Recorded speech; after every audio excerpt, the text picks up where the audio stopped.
Olá, grande noite para você que acompanha o Gazeta Esportiva. Hoje é dia de decisão entre Palmeiras e Atlético Paranaense. E para comentar sobre o jogo e tantas outras informações, temos o Chico Lang. Boa noite, Chico. Boa noite, Celso. Temos Osmar Garrafa. Boa noite, Celso. Ainda bronzeado com a cor do verão. E... Cor do pecado, né? Cor do pecado? Cor do pecado. Você acha a cor do pecado?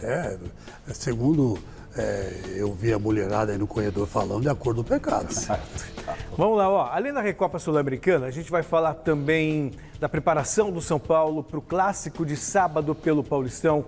No Santos, o técnico Fabian Bustos foi apresentado. E a gente volta com tudo isso e muito mais daqui a pouquinho. Fique com a gente.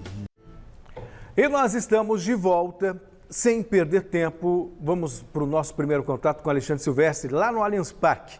Grande noite para você, meu querido Silvestre. Conta pra gente como está o clima aí para a decisão.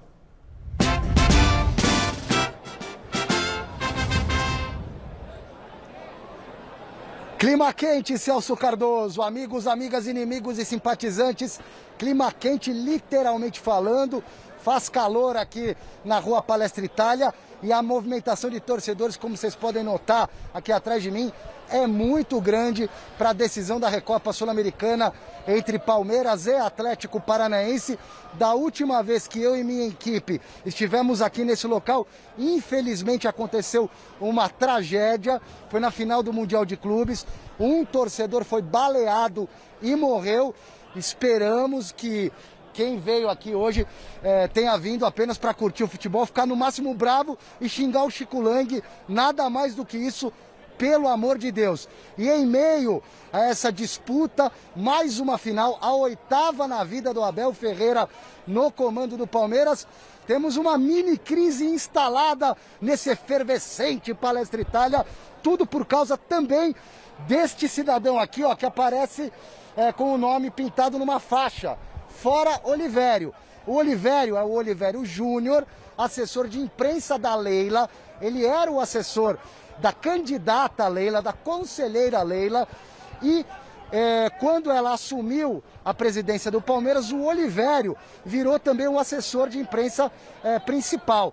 Só que a Mancha Verde, a torcida maior que tem o Palmeiras, a Tupi, que é uma outra torcida importante, e outras torcidas menores, como a Savoia, romperam com a Leila, justamente por conta do Olivério.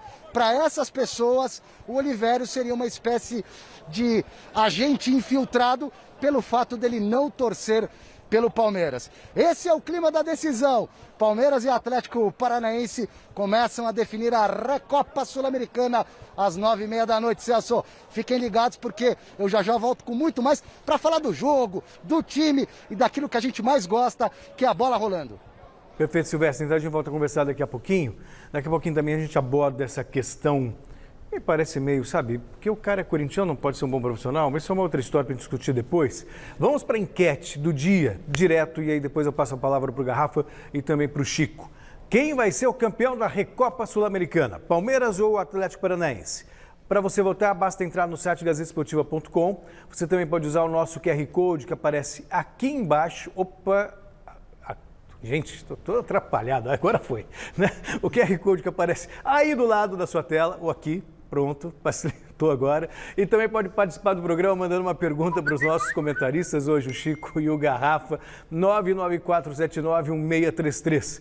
994791633. Você pode ganhar essa linda caneca do Gazeta Esportiva, veja só. Lembrando que os vídeos têm que ter até 10 segundos. Você já sabe que eu sou mais perdido mesmo com GPS. Eu apanhei ali para mostrar o QR Code, rapaz?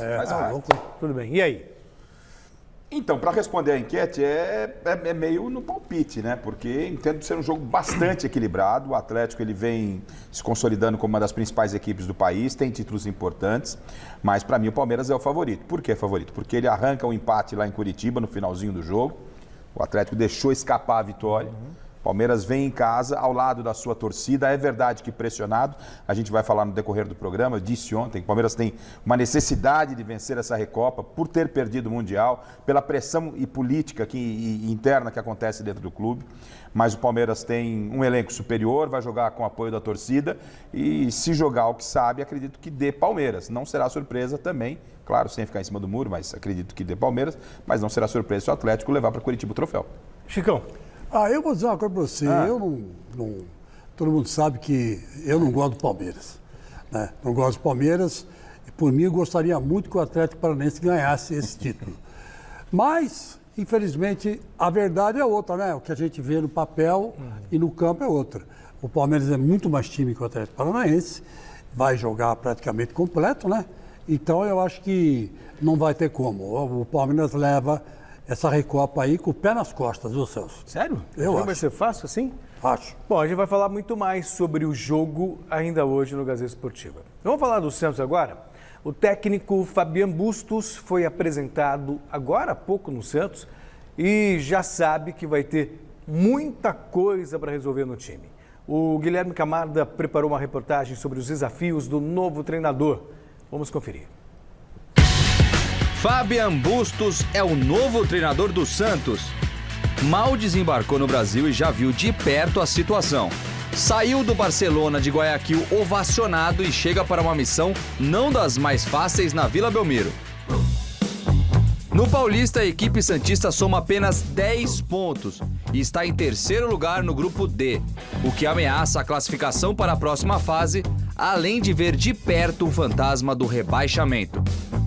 Dentro das 4 linhas, o argentino terá que corrigir alguns problemas defensivos. O setor sofre muito.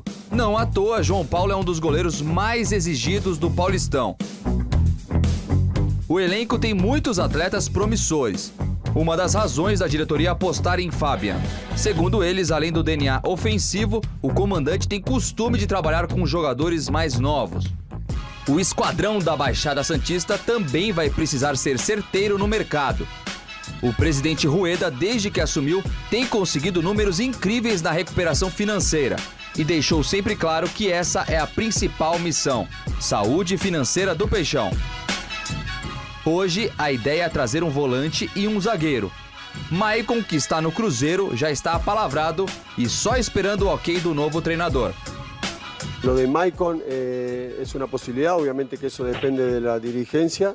Lo hemos analizado, un jugador importante con buenos antecedentes, que seguramente si la dirigencia logra contratarnos, nos puede ayudar a competir mejor, a trabajar y luchar un puesto con los zagueros que tenemos. Muito bem, aí as primeiras palavras do Fabian Bustos, que já chegou mostrando serviço e botando o pessoal a trabalhar. Treino, 8 da manhã, Garra. Porque ele nem precisou muito tempo para desfazer as malas, né? Porque esse pessoal já vem, já deixa a mala meio pronta. Ele olha o que aconteceu com o Carille, você acha que ele vai desfazer as malas, Não. tudo? Não, então Não, já chegou, tirou ali, no armário, pegou ali uma bermuda, tal. Sabe quando deixa a bala, viaginha de 2, 3 dias, você deixa a mala só aberta assim, para não tirar, pôr na gaveta para guardar? Tem que fazer isso, porque no Santos está assim. Né? O Carille ficou o quê? 15, 20 jogos aí no Santos, já acabou sendo demitido. O que se esperava do Carille? O Carille chegou no Santos, tirou o Santos de uma situação complicadíssima no Campeonato Brasileiro, não é? Aí, no Campeonato Paulista, está todo mundo meio que usando o Paulistão como uma temporada, como uma pré-temporada, pela falta de tempo para treinar e até em função da Covid ainda passando por muitos jogadores. E um começo do Paulista não tão bom, já tiraram o Carille. Será que a torcida e a diretoria do Santos, principalmente a diretoria, o torcedor ele é mais apaixonado, mas a diretoria tem que ser sensata. Será que essa diretoria esperava que um Santos campeão da Libertadores, um Santos indo jogar com o Chelsea, o atual elenco, nada contra a gloriosa camisa do Santos? Não. Então não adianta se trazer um técnico estrangeiro por modismo.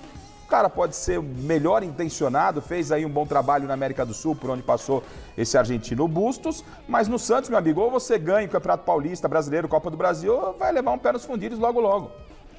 Eu concordo mais ou menos com você, que eu acho assim, se o Santos está em construção, o presidente do Santos, ele deveria montar uma equipe de olheiros, né? E mandar para o interior de São Paulo, mandar para assistir a Copa do Nordeste, mandar para ver também o Campeonato Carioca, sabe? Ficar ligado no que está acontecendo nessas equipes menores de outros estados. Mas isso é feito.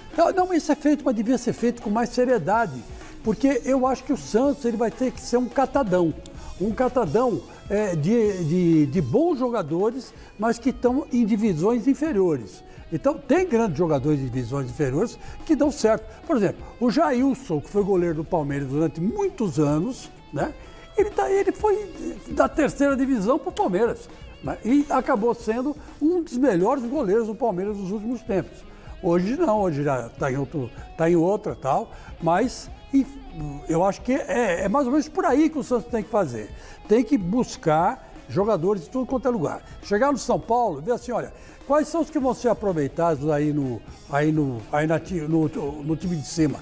Ah, fulano. Tá bom, então esse aqui eu posso pegar. Chegar no Corinthians, quem vocês vão aproveitar? Não vou aproveitar, esse aqui eu posso levar. E, sabe, fazer uma coisa mais ou menos razoável, barata e tocar o time, porque realmente a defesa do Santos é ruim e não pode depender só das defesas do João Paulo. Que de repente chegou o Flamengo aí, joga uma nota em cima do João Paulo e adiós João Paulo. Seguimos falando do Santos, agora diretamente da nossa redação de esportes. Grande noite para você, meu querido Guilherme Camarda. O que mais o Bustos falou na apresentação dele hoje? Boa noite Celso, boa noite Chico, Garrafa, todo o pessoal de casa. Ele chegou falando grosso, né? Foi muito firme lá na coletiva de imprensa, a primeira dele, mostrou que sabe onde ele está pisando. Ele usou uma palavra que é competitividade muitas vezes e ele deixou bem claro que, na visão dele, o problema do Santos não é só tático e técnico, e sim de competitividade. Disse que os jogadores, às vezes, ele não falou essa palavra exatamente, mas que falta um pouco mais de vontade também. Falou, obviamente, muito de reforços, né? Foi muito perguntado por isso, mas ele mostrou que sabe muito bem aonde está pisando. Vamos ver um trecho da coletiva. Temos coisas que trabalhar en la construcción, en lo táctico, en lo defensivo, en la generación y funcionamiento colectivo, y no vamos a poner excusa, vamos a trabajar mucho tratando de, con lo que tenemos, y si la dirigencia tiene la chance de conseguir algunos refuerzos, bienvenido sea. Sabemos la situación del club, sabemos la demanda de la torcida, de nuestros hinchas, de querer competir y ganar todo. Ele também mostrou ter estudado bastante a equipe do Santos, falou dos próximos adversários, dos campeonatos que o Santos vai disputar esse ano. E aí ele falou de reforço e a gente viu na matéria do Maicon, né? E o ok já foi dado. O treinador deu o ok para contratar o zagueiro Maicon, que hoje está no Cruzeiro.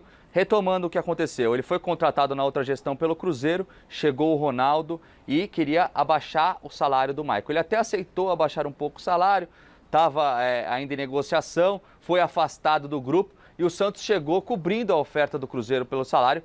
O Maicon acertou, mas aí o Carille foi mandado embora, eles esperaram acertar com o novo treinador e estava esperando o ok e o ok foi dado. O que acontece? Está esperando a rescisão, estava até de olho agora aqui, porque deve sair a qualquer momento a rescisão dele com o Cruzeiro e o Santos é capaz nessa semana ainda anunciar o zagueiro Maicon. Aí, acertando com o Maicon, deve ir atrás de um volante para o meio de campo aí do Santos e Maicon já está praticamente certo com o peixe. E aí, para vocês é um bom reforço ou não?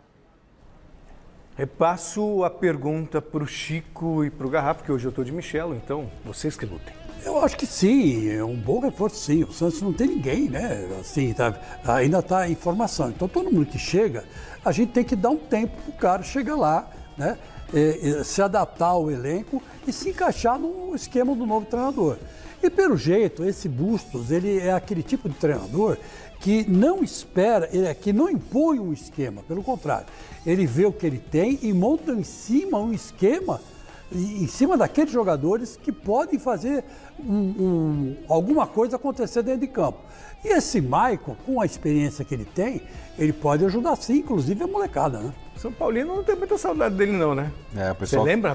Gastou um dinheiro alto nele para a partida contra o Atlético Nacional. Em determinado momento a torcida estava bem da vida com ele, depois ficou pé da vida com ele, né? A saída dele não foi legal de São Paulo, mas dentro do que o Chico falou da experiência, acho que é importante, é um time com jovens valores, você precisa ter um cara experiente, mas um cara experiente, assim como o Goulart, que possa estar em campo sempre. Você tem um cara experiente só ficar cornetando no banco, porque acaba não tendo condição de jogar, departamento médico não precisa. Para isso já tem o Dracena, que é muito experiente. Você precisa de um experiente dentro de campo, um cara que possa dar regularidade dentro de campo, estar em campo em todas as partidas. Vamos ver se o Maicon pode ser esse cara. Aí você falou do Goulart, só uma coisinha. Eu estou impressionado com o aproveitamento do Goulart. O Goulart está fazendo gol pro jogo. Ele é bom jogador. É bom jogador, né? Sim. Só achar melhor ali o posicionamento dele, né, nesse time do Santos. Até agora ele só fez gol de cabeça. Que o Fabian Bustos vai acabar acertando. Bom, é hora de chamar o José Paes no CCT da Barra Funda. Grande noite para você, meu querido Zé Paes. O São Paulo vai ter um aliado nas próximas rodadas do Paulistão, é isso?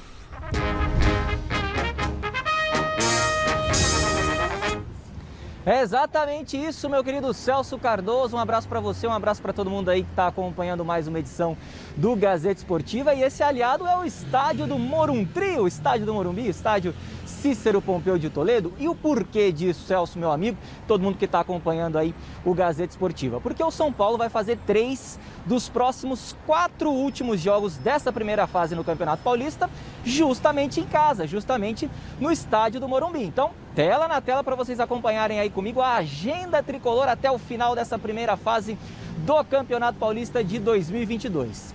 Neste sábado já, majestoso lá no Morumbi, São Paulo e Corinthians às 4 da tarde.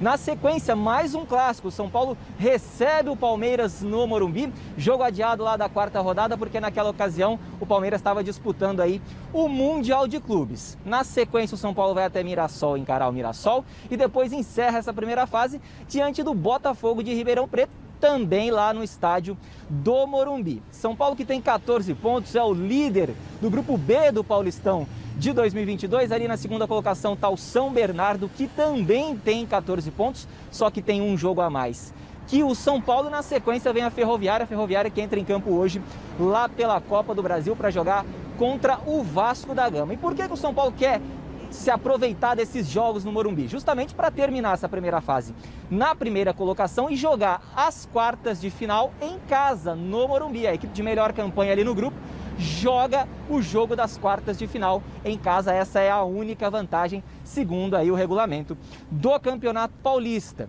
Então, falando agora um pouquinho do que rolou hoje aqui no CCT da Barra Funda, reapresentação do São Paulo depois da vitória para cima do Água Santa lá na última segunda-feira. Ontem o São Paulo folgou, hoje o elenco se reapresentou hoje aqui às 10 horas da manhã. E tem notícia importante: Jandrei, goleiro do Tricolor, goleiro que vem sendo titular, testou positivo para a Covid-19, não joga contra o Corinthians e também não deve jogar contra o Palmeiras na quinta-feira que vem. Com isso, Thiago Volpe, que vinha sendo o titular do São Paulo até a chegada do Jandrei, deve reassumir a condição de titular.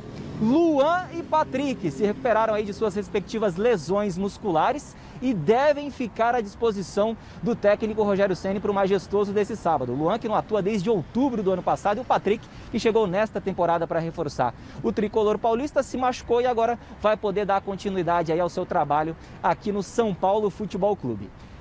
É isso por enquanto, Celso. Daqui a pouquinho eu volto com mais informações do São Paulo, porque o São Paulo tá no mercado, tá de olho no mercado da bola, o tricolaço do Morumbi, hein? Assunto para daqui a pouquinho, Celso.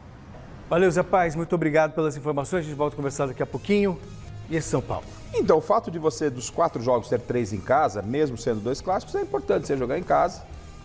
Você conhece o gramado, o São Paulo saiu para jogar lá em Diadema, no estádio Água Santa, foi muito bem recebido e tal, mas não tinha um bom gramado, então vai jogar num bom gramado, acho que isso é fundamental. E a outra questão, pela ausência do Jandrei, hoje eu encontrei alguns São Paulinos, os caras com a unha na cabeça, calma gente, o Volpe pode voltar e fazer o futebol é caprichoso, ele pode voltar e fazer uma grande partida contra o Corinthians. O Volpe não é mau goleiro, ele passou por um momento ruim, tanto que perdeu a condição de titular de forma merecida. O São Paulo precisava ter um goleiro exatamente para isso. Não é? Você vê, você perde o Jandrei, como poderia perder o Volpe, você tinha o Jandrei. Agora você perde o Jandrei, você tem o Volpe. E o Volpe, repito, ele passou por um momento ruim. quando só ele praticamente era goleiro do São Paulo. Não vejo que é uma perda tão grande assim do Jandrei não para o Clássico, Chico. Eu já penso diferente. Eu acho que é uma perda sensível, porque o Jandrei vinha pegando o ritmo de jogo, já estava se entrosando mais com a zaga, né? A importância de você manter um goleiro não é só para ele, goleiro. Vai entrar um goleiro experiente, que é o Volpi, com uma vontade tamanha, gigante, ele pode fechar o gol, mas o problema não é individual, o problema também é coletivo, porque se você mantém o mesmo goleiro jogando com uma zaga, sempre a mesma zaga, você se entrosa. Você sabe quando você tem que sair do gol, você sabe quando você não precisa sair do gol porque o cara vai cortar de cabeça. Ele vinha jogando com o Arboleda e com o Miranda. Você sabe sair jogando, você sabe com quem você vai sair jogando. Você quer infernizar a vida do São Paulo? Não estou infernizando a vida do São Paulo. É o que me parece nesse momento. O Volpi já não tem isso aí, que o Jandrei estava. Infelizmente pegou o Covid e agora vai ter que ficar bom para voltar a jogar. Mas estou com você, acho que de repente o Volpi vai lá, tá num dia de sorte, pega tudo, São Paulo no contra-ataque faz 1-0 e ganha do Corinthians. Isso pode acontecer, na verdade. De repente, eu também posso ganhar na retomar eu também posso ganhar na loteria esportiva. Tá? Eu vou jogar. Mas a chance de você ganhar na loteria esportiva e o Volpi sair bem contra o Corinthians é muito diferente. Eu acho que é a mesma coisa. O Celso, ele tá impossível hoje. Você vai na cordinha. Não dá muita corda, eu acho que as chances são menores. Mas vamos lá, chamamos de novo o José Paes no CCT da Barra Funda, tem torcedor esperançoso com um possível retorno do David Neres. Existe alguma negociação pelo jogador, Zé?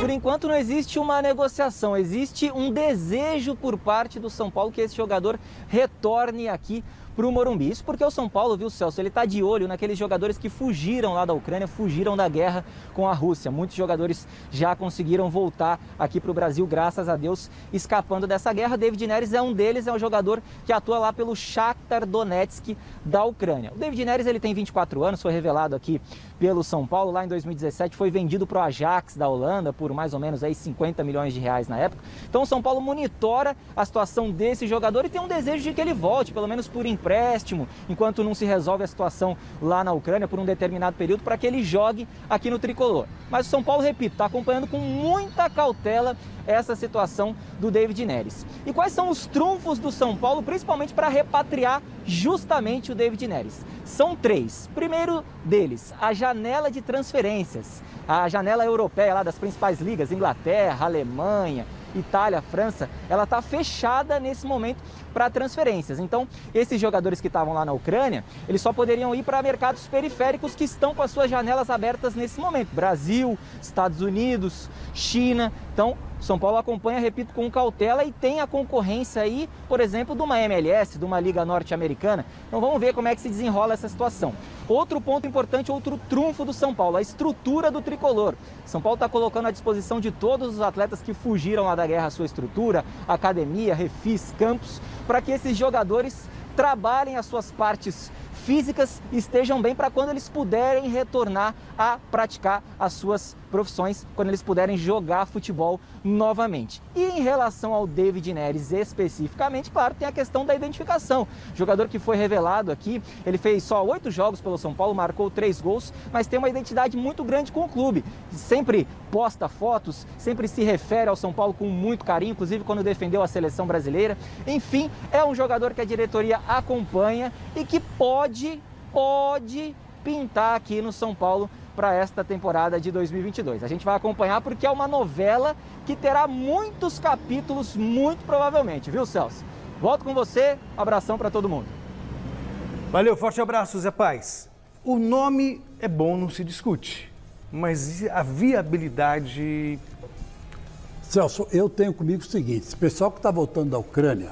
Tem contrato lá. Tem contrato lá, mas eu acho que a FIFA vai abrir algum dispositivo que permita que eles sejam aproveitados por clubes, como disse o Zé, disse muito bem, que ainda tem janela de transferência aberta. Eles não vão ficar parados, embora eles pertençam aos clubes lá da Ucrânia. Né? Então, eu acho que para não ficar parado, para dar continuidade à carreira, para não atrapalhar, os clubes vão liberar. E eu acho que isso aí, eu não vejo muito problema nisso aí, porque a UEFA vai intervir também, né? E vai dar um jeito na coisa, né? Já tirou os jogadores que estavam lá, né? Se não fosse a UEFA, os caras não saíam, né? E aqui as nossas autoridades parecem se deixar duas tartarugas, uma escapa, né? E a UEFA foi lá e tirou os caras, quase todos os jogadores lá da guerra da Ucrânia com a Rússia.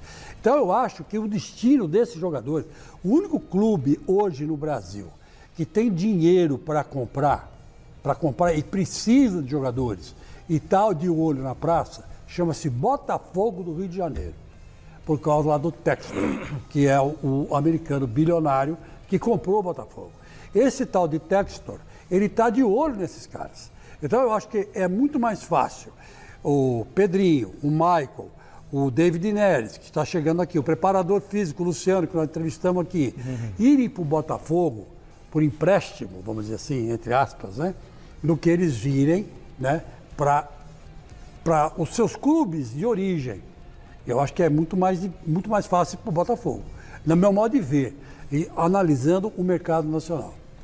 Na verdade, a gente não tem uma definição de como o mercado vai se comportar em função dessa guerra. Porque você não sabe quanto tempo vai durar. Não é isso? A gente não sabe o tempo, que situação que isso vai terminar. Então há uma interrogação muito grande. E claro que o São Paulo, pela ligação que tem com o David Neres, ele deu o primeiro passo. Mas você falar que da onde vai como vai viabilizar, a gente não sabe porque a gente não entende, e o Chico tem razão, a gente não consegue imaginar com certeza e com precisão aquilo que, por exemplo, a UEFA, a própria FIFA vai determinar nesses casos, que são casos isolados, são profissionais, precisam seguir a sua carreira, existe um problema político, então a situação desses caras tem que ser resolvida. E talvez a melhor solução seria voltar ao país de origem no primeiro momento, mas tem que aguardar a definição, né, Celso? E não se esqueça que é ano de Copa, né? Tem isso. Então tem que haver aí um certo jogo de cintura internacional, né? Tá certo. Vitor Pereira é o primeiro estrangeiro no comando do Corinthians depois de 17 anos. Você se lembra quem foi o último antes dele? Sabe quantos portugueses já comandaram o clube em toda a história? O Thiago Salazar responde essas e outras perguntas agora. Correção de rota. Lembra dessa frase? Ela saiu da boca do presidente do Corinthians no momento que ele anunciava a demissão de Silvinho. E o momento de fazermos uma correção de rota. Ali, Duílio Monteiro Alves deu a dica. 17 anos depois, o Timão apostaria em um novo técnico estrangeiro. O sentimento entre os dirigentes era de que Tite seria o único técnico brasileiro à altura do desafio. Mas como o Tite está na seleção, o caminho foi traçado para além das fronteiras. O Corinthians procurou, pesquisou, negociou e fechou com Vitor Pereira. A partir de agora, vamos trabalhar juntos e dar o nosso meio. Ele será o quarto português a comandar o Timão. Antes tivemos Casimiro do Amaral, Antônio Pereira e Jorge Gomes de Lima, o Joreca. Em quase 112 anos de história, Vitor Pereira será apenas o 12º técnico estrangeiro do Timão. Além dos portugueses, foram 5 argentinos, 2 uruguaios e 1 paraguaio. Nenhum deles fez muito sucesso. E o último não traz boas lembranças não. Daniel Passarella, em 2005, chegou cheio de moral, contratado pela MSI, mas não durou mais do que 15 jogos. Uma derrota por 5-1 para o São Paulo no Pacaembu foi a gota d'água para o argentino. Quis o destino que o novo gringo a comandar o Alvinegro estreie justamente diante do tricolor. É nesse sábado, no Morumbi, que teremos a primeira oportunidade de avaliar uma equipe de Vitor Pereira, técnico bastante elogiado lá fora, de 53 anos e que vai se aventurar por aqui pela primeira vez. O aproveitamento dele em clássico na carreira é razoável, de pouco mais de 65%.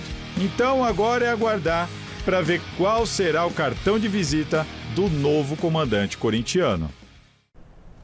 Legal, né? Todos esses dados aí, muitos estrangeiros passando pelo Corinthians. Não muitos, né? Você vê que na história do Corinthians, quase aí 112, 113 anos, o Corinthians não teve tantos estrangeiros assim, né? Eu acho que o que mais marcou o Corinthians de estrangeiro nas passagens que aconteceram, que eu presenciei, foi o Firpo Nunes. Né? O Firpo Nunes, ele deu um certo padrão, deu uma... Que é o técnico da academia, né? Era o técnico da academia do Palmeiras, tal, tinha um moral bom, né? Agora, esse Portuga ninguém sabe quem é, né? Vamos ver o que ele vai fazer. Ninguém sabe quem é, Não, Chico? eu não sei se ele vai se dar bem no Corinthians. Ele pode ser um gênio, mas o Corinthians é o Corinthians. É diferente. Então precisa ver se ele vai se adaptar, se os jogadores vão gostar dos métodos dele. Enfim, tem que dar aí uns 5 jogos para esse cara para saber. Só? No máximo, né? No máximo. O cara ganha $1.700 por mês, ele, a equipe dele, tem 5 jogos, está ótimo para avaliar ele. Meu Deus do céu. 5 jogos, né? Segura. Mas isso é um retrato do futebol brasileiro hoje. O Chico não está exagerando. Isso é um retrato do futebol brasileiro, cara. Do qual eu discordo. Mas quando eu falo isso, eu estou falando. O Chico está falando com a emoção de corintiano dele. Ele quer ver o Corinthians vencer. Só que ele não vai a nenhum lugar. Se esse português vai De novo, eu vou lembrar: Luxemburgo perdeu 5 jogos no Rio de São Paulo. 4, 5. A estreia vai ser contra o São Paulo, Celso. Toma um cacete do São Paulo, a vida do português já começa a ferver. Olha, e outra coisa que a gente tem que lembrar. O último São Paulo e Corinthians, o Corinthians levou um baile do São Paulo. Você lembra, no Morumbi? O Corinthians não viu a cor da bola. E era o Rogério Ceni, o treinador. Vamos falar com o Thiago Salazar, diretamente do Parque São Jorge. Boa noite, Salazar. Uma grande noite para você, né? Fiquei sabendo que o Vitor Pereira promoveu novidades na lista de inscritos do Corinthians no Paulistão. Então, você tem a oportunidade de explicar melhor para a gente isso aí.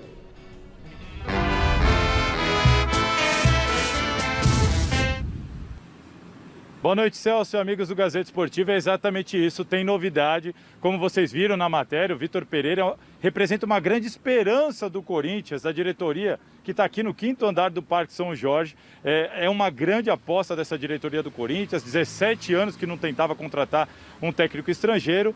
Hoje foi apenas o 3º dia de trabalho dele lá no CT Joaquim Grava, mas já tem novidade sim. O Corinthians inscreveu hoje 7 jogadores no Campeonato Paulista. Vamos dar uma olhada em quem são eles? Vamos lá. É o zagueiro Lucas Beleze, Robert Renan, o lateral direito Léo Maná, os meias Guilherme Biro, Kevin e Matheus Araújo, além do centroavante Felipe Augusto, todos jogadores das categorias de base do Corinthians que fazem esse intercâmbio entre base e profissional, mas agora estão devidamente inscritos e podem ser utilizados pelo Vitor Pereira para a sequência do Paulistão. O torcedor quer saber mesmo é da escalação, né? E o que eu posso falar para vocês é que a informação que eu recebi é que o Corinthians não deve ter novidades para esse jogo contra o São Paulo, que é sábado lá no Morumbi. A tendência é que o Vitor Pereira, no seu primeiro desafio, mande a campo exatamente o mesmo time que iniciou a partida contra o Red Bull Bragantino, Celso. Tudo bem, Salazar, obrigado pelas informações. Gostei. Promoveu 7 garotos da base. Esse Biro é um bom jogador de meio campo. Joga também, acho que na lateral direita e esquerda. Ele é um bom jogador. Os outros ainda tem que se ambientar. Mas o Biro, ele tem a cara do Corinthians. Ele é peitudo, raçudo, vai por um, vai 1 contra 1, não tem medo, sabe? Eu gosto. Ele tem um nível assim do Duqueiroz. Eu acho que ele é melhorzinho que o Duqueiroz. Mas ele é 2, 3 anos mais novo que o Duqueiroz. Então, é uma diferença que você tem que levar em consideração. Mas gostei, achei que o português fez certo. Não tem que contratar ninguém, tem que dar chance para quem está na base. Aí sim, depois, se não der certo, aí contrata. Até porque o Corinthians tem uma base, não a base dos jogadores, uma base de jogadores experientes que podem dar o suporte para essa garotada. Exatamente. Tá aí o vai lançar no fogueira. Tá aí o Duqueiroz crescendo ao lado de jogadores extremamente experientes. Então, quando você pega aí 5 garotos vindo da base, se desses 5 você conseguir encaixar um no time principal, já é um ótimo negócio. Nossa, o Biro, se encaixar no time principal, é isso? Nossa, dá para substituir o Renato Augusto, dá para substituir o Paulinho, então, dá para substituir o Juliano. Né? A política ela é correta. E outra questão, Celso, a gente falava ontem aqui, não me surpreende e acho que a atitude mais correta para o Clássico se mexe o menos possível no time. Lógico. Para estrear, leva o Lázaro para jantar na sexta-feira, sabe? Almoçar, tomar o café da manhã, ver lá o Serginho Groisman à noite. Se possível, dorme com ele. Dorme com ele. Porque, falando sobre o Corinthians. Porque é ele que... exatamente, deixar bem claro isso, né? Porque é ele que sabe desse Corinthians. Ele teve pouco tempo, vai pegar um São Paulo e vai dar o caminho das pedras. E também ele viu o jogo também, já sabe que dá para aproveitar. Mais ou menos, né? Corinthians, né, Celso? Corinthians não é fácil. E clássico é clássico também, né? O São Paulo, o Corinthians não ganha do São Paulo há 5 anos no Morumbi. E tem outros assuntos para a gente falar sobre o Corinthians. Volta aqui na tela, Salazar. O Corinthians está atento à situação do Pedrinho, mas parece também que tem rival querendo atravessar as conversas. Diz aí.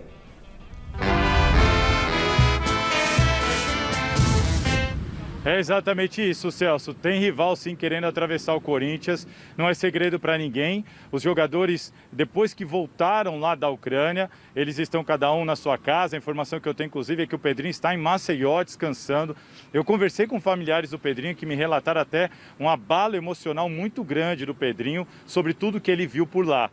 Só que a informação que eu tenho é a seguinte: o Corinthians manifestou oficialmente a intenção em contar com o Pedrinho e com o Maicon aqui, caso esses jogadores consigam essa liberação. Tudo vai depender de uma manifestação da FIFA, como a gente sabe. Há essa espera, há esse sentimento de otimismo em relação à manifestação da FIFA, de liberar esses jogadores, e o Corinthians já está se mexendo. Só que são jogadores bastante valorizados, não é só o Corinthians que está atrás desses jogadores, e para surpresa, inclusive, de muita gente aqui do Parque São Jorge, eu recebi a informação de que Palmeiras e São Paulo manifestaram interesse em contar com Pedrinho. Palmeiras, as diretorias de Palmeiras e São Paulo procuraram informações, chegaram a manifestar ao staff do Pedrinho a intenção de contar com o jogador e vão entrar na concorrência do Corinthians. Então, o Corinthians, claro que tem a preferência desses atletas, porque se a gente for lembrar aí, Pedrinho e Maicon são revelados aqui, campeões com a camisa do Corinthians. Juntos renderam cerca de 150 milhões de reais em vendas, mas tem contrato lá. O Pedrinho até junho de 2025 com o Shakhtar e o Maicon até dezembro de 2025 com o Shakhtar. Se a FIFA liberar, o Corinthians vai intensificar as conversas. Por enquanto, está tudo na calmaria, esperando a FIFA. Mas uma coisa é certa: Palmeiras e São Paulo, informação exclusiva aqui do Gazeta Esportiva, querem contar com o Pedrinho, manifestaram interesse e vão abrir concorrência para cima do Corinthians. Tá aí, Salazar. Veja só, hein? Que surpresa. Mas, gente, tá todo mundo dando tiro no escuro. A gente acabou de falar a situação do David Neres. Como é que vai atravessar um negócio que nem existe? Não existe negócio ainda. Então o mercado fica... que existe uma conversa. Fica todo mundo ligado, é claro. Fica todo mundo ligado na possibilidade. Isso é inquestionável, mas é tudo muito prematuro. Qualquer coisa de concreto nesse momento não existe absolutamente nada. Pedrinho jogando no São Paulo, no Palmeiras? No futebol profissional, acho que tudo é possível. Agora, tinha que ser uma coisa extremamente... No São Paulo, acho pouco provável, até pelo aspecto financeiro, a ligação que ele tem com o Corinthians. O Palmeiras, que já está num outro patamar, numa outra prateleira, brigando por outros títulos e até com poder financeiro muito melhor que o do Corinthians, pode ser que aí a briga aconteça. Então, mas o Corinthians com prioridade, vamos pensar um pouco nessa notícia aí. O Pedrinho no Palmeiras vai jogar no lugar de quem? Do Gustavo Scarpa ou do Rafael Veiga? Elenco forte, Chico. Não se monta elenco, não se monta mais time, Chico. Eu estou dizendo o seguinte, o Palmeiras já tem gente para jogar na posição dele. Então, eu acho que, eu particularmente, acredito que o Maicon e o Pedrinho deveriam sim parar e pensar bem o que eles vão fazer da vida, mas se eles voltarem para o Corinthians, gente do céu, o Corinthians vai ficar com um time bom, hein? O Corinthians vai ficar um time para ganhar. Tem um elenco bom, né? O elenco bom. O time já é bom. Porque você vê, tá subindo essa garotada. Aí me chega o Maicon, que é um trator no meu campo. Pedrinho, habilidosíssimo, né? Então, quer dizer, aí começa o Corinthians ficar com uma cara de Flamengo. Vamos aguardar, né? Tá todo mundo aí na expectativa dos jogadores que estão na Ucrânia e que, por enquanto, devem ficar livres no mercado. Bom, voltar a falar da decisão. O Abel Ferreira está acostumado a decidir taça pelo Palmeiras. A reportagem do Alexandre Silvestre lembra as principais disputas do treinador. Outra final, Abelito. Que média, hein, Portuga? Gostou, né? O Palmeiras é gigante, meu querido, e você vai crescendo junto. Praticamente uma decisão a cada 2 meses. 7 finais desde que você chegou no Porco. Perdeu 4. Uma no Paulista, uma na Recopa, uma Supercopa e o Mundial de Clubes. Em compensação, ganhou 3. Uma Copa do Brasil e 2 Libertadores pesadíssimas e consecutivas. Se a gente for comparar com outros treinadores mais recentes do Verdão que usaram e abusaram do direito de decidir títulos, de disputar finais, eis os números. Imbatível por enquanto é o Professor Lucha. Luxemburgo disputou 9 finais com o Palmeiras e venceu 8. Aproveitamento quase perfeito.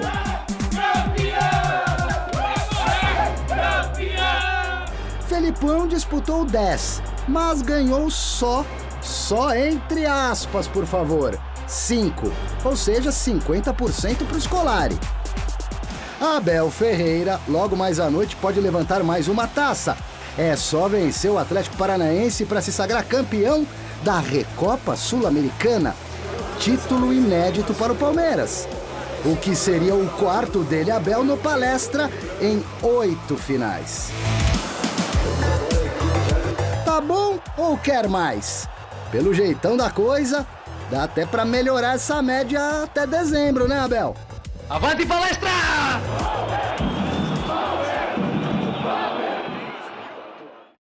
Sem dúvida é um índice alto em 2 anos de trabalho, 8 finais, considerando que Recopa e Supercopa é uma consequência de Aliás, Recopa que o Corinthians já tem, né? Não, Corinthians tem, não é essa a questão. Mas não é essa a questão. A questão é, daí dizer que é o maior técnico da história do Palmeiras, eu acho que é um exagero. Não sei o que pensam vocês. Não, ele tem 2 títulos assim extremamente emblemáticos, são as 2 Libertadores. Ponto. E que não fecharam com o Mundial. As 2 Libertadores não fecharam com o Mundial. Se fecha com o Mundial, dificilmente você tira ele como um dos principais técnicos da história do Palmeiras. Né? A Libertadores já o coloca entre os. Você vai discutir ali. Você viu a comparação ali com o Luxemburgo e o Felipão. Você vê, chegou agora, já colocou, ele já está na prateleira brigando com os caras. Mas título é título, tem que ganhar e olha, você vê, os caras estão brigando por causa de assessor de imprensa no Palmeiras. Na abertura do programa a gente falou. Então, não adianta, eu conversei com algumas pessoas antes lá do Mundial de Clubes, antes de sair de férias, os conselheiros, tal, lá, a turma do amendoim, os caras falaram, se não ganhar o Mundial, velho, o bicho pega lá dentro, internamente, politicamente. Os caras estão brigando pela presença do Olivério Júnior, que é assessor de imprensa, dizem que ele é corintiano, mas ele é um profissional, ele é um jornalista, e isso está incomodando, tem faixas lá. Então, se você perde hoje um título da Recopa para o Atlético Paranaense dentro de casa, vem com o Mundial, com a história do Olivério, a vida do português vai virando uma confusão, a vida da Leila vai virando uma confusão e o Palmeiras vai nesse bololô. O Abel tem que conseguir blindar muito bem o elenco desse aspecto político. A briga com a Leila lá está muito forte, porque a torcida que apoiou a Leila, que é a mesma torcida que é apoiada pela presidente, ela está pé da vida com essa história do Olivério, que é o assessor de imprensa, ser corintiano. Olha, o meu querido Garrafa, Celso e amigos, eu só espero uma coisa, seja lá qual for o resultado dessa partida, que não aconteça o que aconteceu por causa do Mundial e da derrota do Mundial. De novo, não. Vamos parar com esse negócio de briga, de cacetada, de querer sair quebrando tudo, se ganhar ou perder, né? Na euforia. Vamos com calma, vamos festejar numa boa.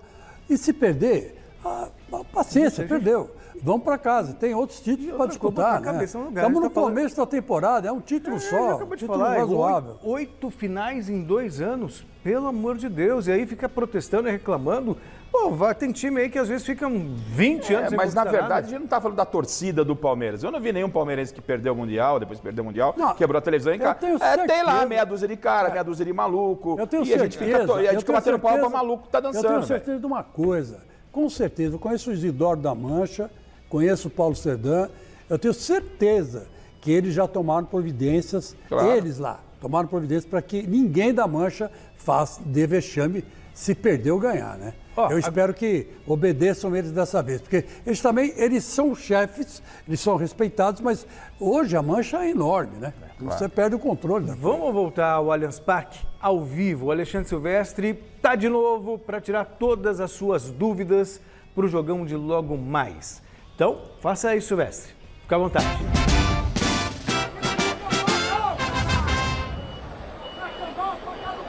Cresce o movimento da galera palmeirense aqui no lado externo do Allianz Parque. Lembrando que para hoje 70% da capacidade é o protocolo de segurança diante do atual momento da pandemia, ou seja, teremos aproximadamente 30 mil torcedores dentro do Allianz Parque, ingressos praticamente esgotados, e muita gente vai ficar aqui do lado de fora acompanhando nos barzinhos, nos comércios, nessa que eu chamo da esquina mais verde de São Paulo, quiçá do Brasil.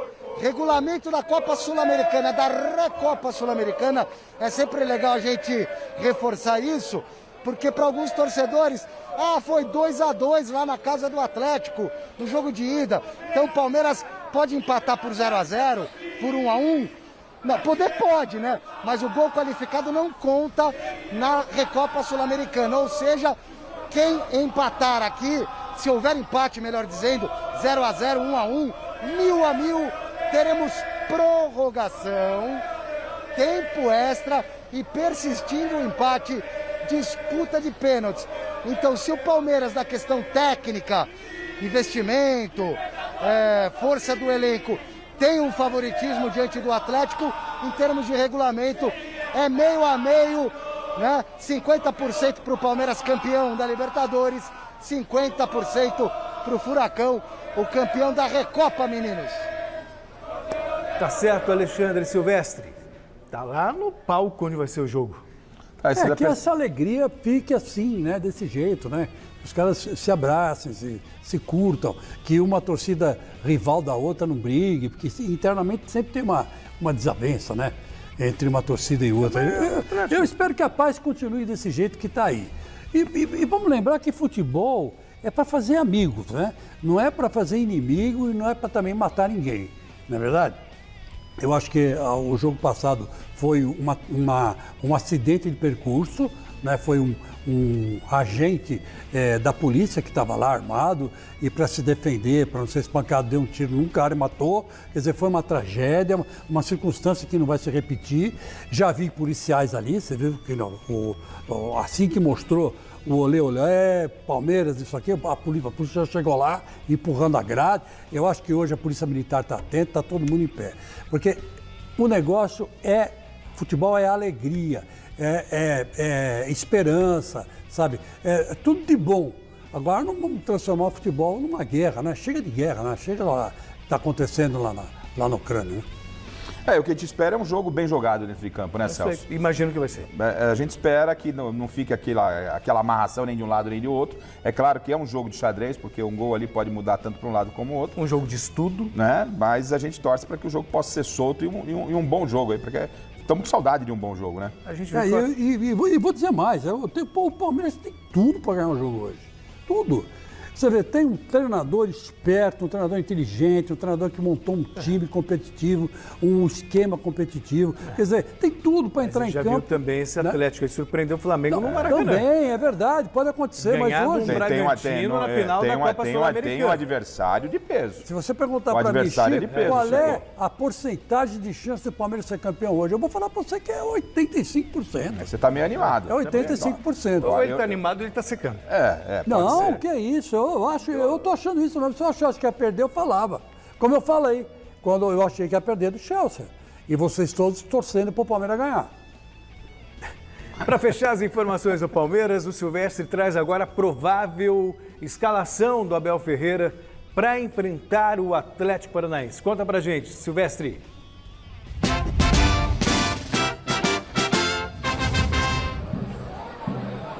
Aproveitando essa vinhetinha alviverde, Abel Ferreira tentando o 4º título dele com a camisa no comando da Sociedade Esportiva Palmeiras.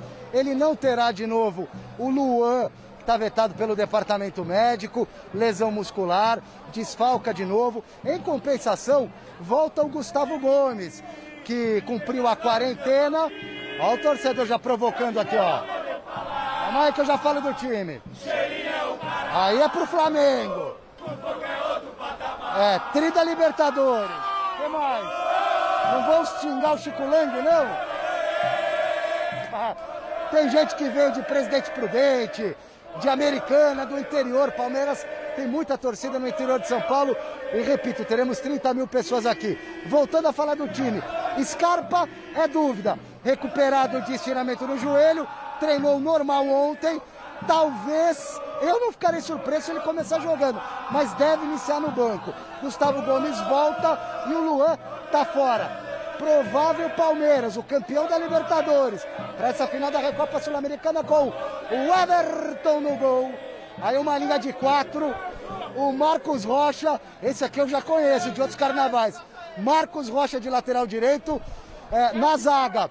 O Luan fora, então joga Murilo com Gustavo Gomes e o Piquerez na lateral esquerda. No meio de campo deve ter o Jailson de volante ou o Scarpa entrando no time.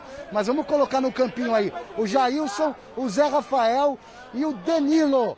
Na frente, o Rafael Veiga jogando na criação e fazendo um falso 9 de vez em quando. E os dois pontas, o Dudu e o Rony. O Atlético Paranaense também vem com novidades. O lateral direito Marcinho, que fez o pênalti bobo lá nos acréscimos, foi mandado embora pelo presidente do Furacão, o Petralha. Então ele está fora do jogo e quem deve assumir a vaga no ataque hoje é o Pablo, aquele mesmo atacante que não deu muito certo no São Paulo.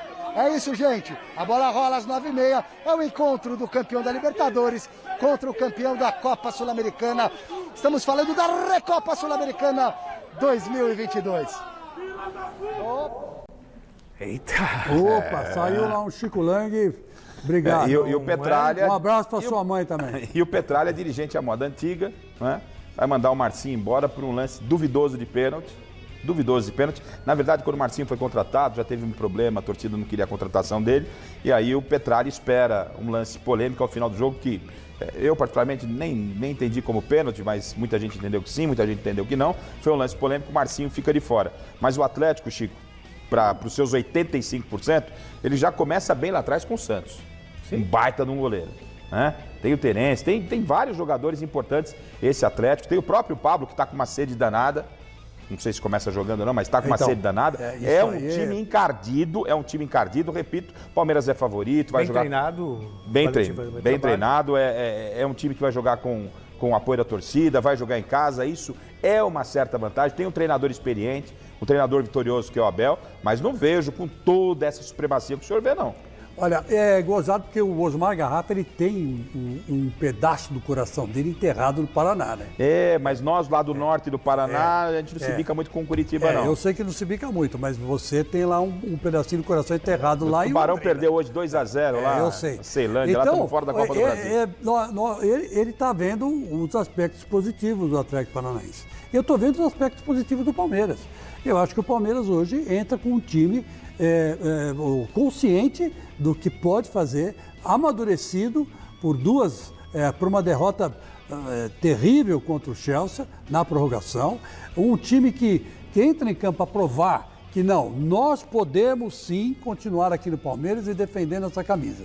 Então eles entram. Esse jogo serve muito para provar. Esse jogo serve, é isso que eu estou dizendo. Esse jogo é extremamente importante para que a vida do Palmeiras possa seguir mais tranquilo. Seguir de forma mais tranquila. O ano passado deu certo. Perdeu também os 2 títulos, perdeu o Paulista, mas a coisa... Mas agora a coisa muda de figura. Tem a volta do Gomes, está lembrando aqui o nosso Fini, é um zagueiro de respeito, é a força da zaga palmeirense. O Palmeiras tem tudo hoje para sair, fazer uma grande festa ali nas Perdizes e tal, mas, repito, tem um adversário de peso e de respeito. Eu acho assim que a maior força hoje do Palmeiras, ela está nesse trio de ataque que o Portuga montou, que é o Dudu pela direita, né? O Rony pela esquerda e o Rafael Veiga jogando de falso centroavante. Ele joga no meio campo, né? Mas ele é também um falso centroavante. Então, eu acho isso legal, porque o Pelé jogava assim como o Rafael Veiga. Eu estou comparando com o Pelé, pelo amor de Deus. Estou dizendo que na época que eu via futebol, o camisa 10, o Rivelino, por exemplo, ele não ficava só no meio campo armando. Hoje o Renato Augusto, por exemplo, fica no meio campo armando, fica próximo da área e chuta no gol. Mas hoje Chico, não, o Rafael pisa na área. Vou ter que te cortar aqui porque o tempo já era. Resultado da enquete. Quem vai ser campeão da Recopa Sul-Americana? E a maioria respondeu que o campeão será o Palmeiras. 55% dos votos. Então, tá mais equilibrado, hein? Abraço, Chico. O outro. Abraço, Um abraço. Garrafa. Abraço, Até amanhã. até amanhã. Fique agora com o Jornal da Gazeta. Amanhã tem mais Gazeta Esportiva. Tchau.